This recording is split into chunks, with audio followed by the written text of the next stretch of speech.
नमस्कार विद्यार्थी मित्रांनो, आताच आदिवासी चौकीदार भरती या भरती संदर्भात एक अपडेट आलेली आहे, रिस्पॉन्स शीट आलेले आहेत आणि या रिस्पॉन्स शीट चेक कशा करायच्या आणि सोबत सोबत त्याच्यावर आक्षेप कसे नोंदवायचे याबद्दल डिटेल माहिती एक एक करून आपण समजून घेऊया। सगळ्यात पहिल्यांदा जर म्हटलं समजा तर रिस्पॉन्स शीट डाउनलोड कशी करायची आहे, वेबसाईट वरती गेल्यानंतर तुम्हाला किंवा आपल्या डिस्क्रिप्शन बॉक्स मध्ये एक लिंक देण्यात आलेली आहे, त्या लिंक वरती गेले, तिथे गेल्यानंतर पोर्टल वरती गेल्यानंतर प्रवेश आणि उत्तर तालिका मिळवता येते। तिथे जाऊन तुम्हाला फक्त रिस्पॉन्स शीट डाउनलोड या ऑप्शन वरती क्लिक करायचं आहे। सोबत प्रश्नांवर आक्षेप नोंदवायचे आहे, चुकीच्या प्रश्नांची आणि पर्यायांची निवड झालेली असेल तर त्याबद्दल, आणि याबद्दल तुम्हाला अचूक पुरावे सादर करायचे आहे। सादर करत असताना काही महत्त्वाच्या गोष्टी आहेत की ज्यावर विचार करावा लागणार आहे, त्या नेमक्या कोणत्या गोष्टी आहेत जाणून घेऊया आजच्या व्हिडिओमध्ये।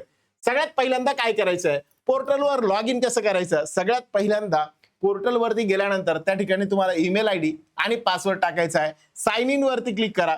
अर्ज क्रमांक म्हणजे ऍप्लिकेशन नंबर, फोटो आणि सही बरोबर आहे का ते एकदा चेक करून घ्या। हे जर बरोबर असेल तर पुढे प्रकल्प कार्यालय तुम्ही जो भरला होता, मीन्स ज्या ठिकाणावरनं तुम्ही फॉर्म भरला होता, जसे की समजा तुम्ही पीओ निवडला असेल, प्रकल्प कार्यालय निवडला असेल धारणी, मग तुम्ही धारणी सिलेक्ट केलं पाहिजे। तुम्ही अमरावती निवडला असेल तर ते अमरावती प्रॉपर सिलेक्ट केलं पाहिजे, अदरवाईज तुम्हाला त्या ठिकाणी काही दिसणार नाही। ठीक आहे, हे एक आपल्याला व्यवस्थित सिलेक्ट करायचं आहे। आफ्टर दॅट डॅशबोर्डवर दोन मुख्य बटन दिसतील, मग जसं ओपन केलं तसं तुम्हाला दोन बटन दिसतील, एक रिस्पॉन्स शीटचं आणि ऍड ऑब्जेक्शनचं। ठीक आहे, जर ऑब्जेक्शन तुम्हाला नोंदवायची असेल तर काय करायचं आहे, या ऑब्जेक्शन साठी तुम्हाला सगळ्यात पहिल्यांदा ब्राउझर मध्ये आता तुम्ही रिस्पॉन्स शीट डाउनलोड करत असताना बऱ्याच जणांची ही कंप्लेंट आहे, मेसेज येत आहेत की सर रिस्पॉन्स शीट डाउनलोड होत नाहीये। ते डाउनलोड का होत नाही त्याचं कारण आहे, बऱ्याचदा याला पॉपअप ब्लॉक म्हणतात। हा आपल्या ज्यावेळेस आपण पीसी वरती ते डाउनलोड करतो तिथं एक पॉपअप ब्लॉक केलेलं असतं, तिथं जायचं, त्यावरती गुगल क्रोम जे असतं त्याच्या समोर तिथे पॉपअप ब्लॉक जे असतात ते काढून टाकायचे आणि त्याला ब्लॉकर मुळे रिस्पॉन्स शीट ओपन होत नाही, तो काढून टाका। ऍड्रेस बार मध्ये जायचं, तिथं तुम्ही साईट टाकलेली, तिथं पॉपअप ब्लॉक आयकॉन वरती क्लिक करायचं आणि त्या आयकॉन वरनं ऑलवेज अलो पॉपअप्स अशावरती निवड करा। डन झालं, त्याच्यानंतर ती फाईल जी आहे ती डाउनलोड होईल। डाउनलोड झालेली फाईल ही सेव्ह होत नसेल तर अशा केसमध्ये कंट्रोल पी दाबा, जेणेकरून ती काय होईल, तुम्हाला प्रिंटच्या फॉर्मॅटमध्ये आणि त्याला सेव्ह ॲज पीडीएफ असं म्हणून सेव्ह करा। ओके, यानंतर जर मी म्हटलं समजा आता तुम्ही ज्यावेळेस ती डाउनलोड केलेली आहे रिस्पॉन्स शीट, तुमच्या प्रत्येक क्वेश्चनच्या समोर एक आयडी देण्यात आलेला आहे, तुमचं उत्तर आणि ते उत्तर मॅच होत असेल तर अशाच ठिकाणी ओके आहे। पण जर प्रॉब्लेम असेल, तुमच्या रिस्पॉन्स शीट मध्ये प्रत्येक प्रश्नाच्या पुढे आयडी दिलेला असेल, जो पर्याय तुम्हाला चुकीचा वाटत आहे त्याचा अचूक ऑप्शन आयडी सिलेक्ट करणे अनिवार्य आहे। मग प्रॉपर जो चुकीचा वाटतोय त्याचाच आयडी सिलेक्ट करा। सिलेक्ट केल्यानंतर तिथं आक्षेपाचे 5 मुख्य प्रकार देण्यात आले।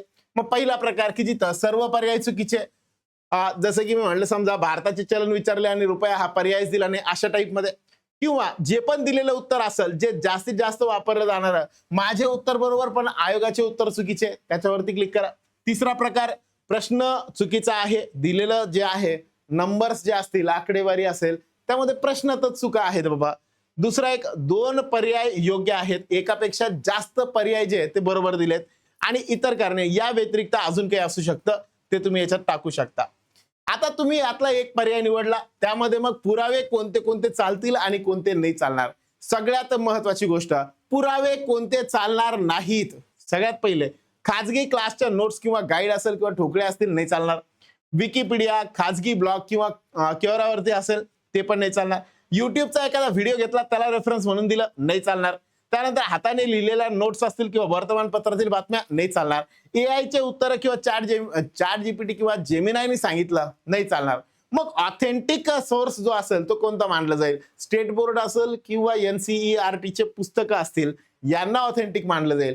शासनाचे अहवाल असतील, जीआर, गॅजेट किंवा जनगणना यांच्यातली आकडेवारी असेल तर ती करेक्ट मानली जाईल। शासनाची अधिकृत वेबसाईट व इकॉनॉमिक सर्वे यांना प्रमाण मानलं जाईल। मुक्त विद्यापीठाची पुस्तके व अधिकृत डिक्शनरी, मान्यता प्राप्त प्रमाणित संदर्भ साहित्य, एवढ्या गोष्टींचे पुरावे म्हणजे तुम्हाला काय करावं लागणार आहे, जेव्हा तुम्ही ऑब्जेक्शन घेताय, तुमची जी काही ऑब्जेक्शन असेल त्या ऑब्जेक्शनच्या सोबत यांच्यातला जो आहे तो एक रेफरन्स म्हणून तुम्हाला त्या ठिकाणी द्यावा लागणार आहे। पुरावा कसा अपलोड करायचा आहे, म्हणजे काय करायचं, तुम्हाला पहिले कव्हर पेज जे पण असेल ते पुस्तकाचे नाव, लेखक आणि प्रकाशकाचे नाव स्पष्ट दिसले पाहिजे. याच्यात पर्सनल नोट्स वगैरे चालणार नाहीये. संदर्भ ग्रंथ चालतील, जे पण आयोगाने सांगितलेले प्रमाणित केलेले तेच फक्त. यानंतर उत्तराचे पान, ज्या पानावर उत्तर आहे त्या पानाचा फोटो काढा. पृष्ठ क्रमांक दिसणे अत्यंत आवश्यक आहे. त्याच्यानंतर जो पार्ट आहे त्याला हायलाइट करा. परीक्षकाला त्वरित दिसावे यासाठी अचूक उत्तराला हायलाइटर मार्क करा किंवा गोल करा, त्याला राऊंड करून ठेवा किंवा तो दिसेल अशा दर्शनी भागामध्ये त्याला ठेवा, जास्त फायदा होईल. या व्यतिरिक्त कमेंट बॉक्समध्ये काय लिहायचं आहे, correct answer not available among the given options, please refer attach NCERT textbook chapter number जे काय असेल ते, पेज नंबर जे काय असेल ते, आणि याला सबमिट करून द्या. याला तुम्ही मराठीमध्ये पण लिहू शकता की असा असा चॅप्टर होता, या चॅप्टरमध्ये मला हे प्रॉब्लेम होता आणि हा नंबरचा, या पान नंबरवरचा हा प्रश्न याला रेफरन्स म्हणून आपण देत आहोत, ज्यामध्ये तुम्ही जे ऑप्शन पाहिजे होते ते चुकीचे दिलेले आहेत. सो जे काय असेल ते कमेंट बॉक्समध्ये लिहा. अशा पद्धतीने तुमचे उत्तर जर चुकले असतील तर ते बरोबर या पद्धतीने किंवा त्याच्यावर आक्षेप नोंदवणे हे या पद्धतीने होऊ शकतं. सो ही होती स्टेप बाय स्टेप प्रोसेस. अजून तुम्हाला काय वाटतंय, ज्यांचे स्कोअर कमी येत असतील, खूप कमी मार्क येत आहेत, ताण घेऊ नका. 10 ऑगस्ट पर्यंत तुम्हाला तलाठी भरतीसाठी अजून वेळ भेटलेला आहे. या तलाठी भरतीचा चांगला वापर करून घ्या. मास्टर टीचर ऑलवेज तुमच्या सोबत आहे. मास्टर टीचरच्या आत्ताच बॅच सुरू झालेले आहे.